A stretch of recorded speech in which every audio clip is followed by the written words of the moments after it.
grandfather was just super supportive from my grandmother, my dad, my uncle. They would go on trips every so often. They would go up to the Catskills. I still remember the story that my grandfather told me about entrepreneurship in the Catskills. So he set up this jewelry stand at all the great hotels in the Catskills, all the Jewish hotels back then.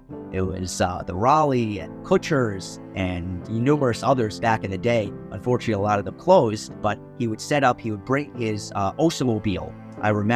I still remember that car. It was a navy blue Oldsmobile. Back then, they made the trunks very, very big. It's not like it today where they're tiny, but I still remember his trunk being tremendous. And in the trunk was all this jewelry piled up so high of everything from earrings to necklaces to rings. He told me that rings sold the best. He said that he had a really great container for rings and he would put it right on the table, and those were always the first things to go. And I didn't realize that rings were just so popular, guys and girls, just regular silver rings or gold rings or just a cool design. He says, Rich, if you ever want to sell jewelry, always make sure that you put out rings, because that's oftentimes the first things to sell.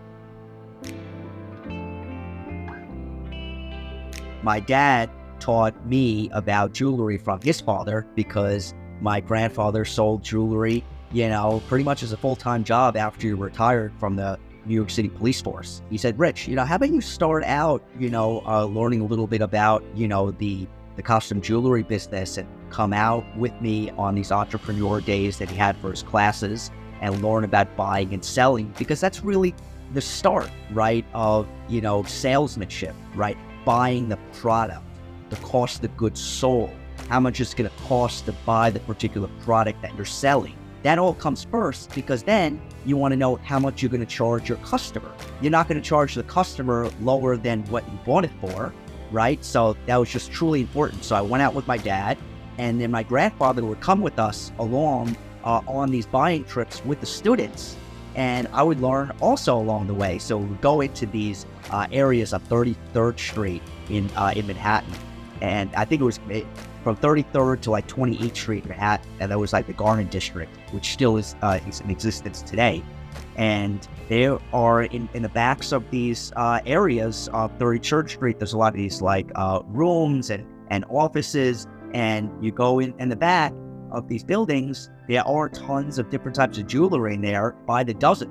So you go in there and you say, okay, I love that particular ring. Well, let's get, a dozen of those in different colors. Let's get a bunch of those different colors of those necklaces and bracelets. And it was just so cool being there.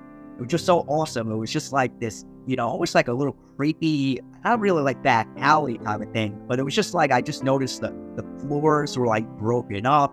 And then you'd see on the wall all this beautiful wrapped costume jewelry. And I said, wow, like, look at the contrast. So like going in there, and buying this great stuff. But it was kind of like, I felt like a little bit nervous going in there, because I didn't know, was there someone coming in from the back? It was just like an interesting experience going in there. But I did make it out alive.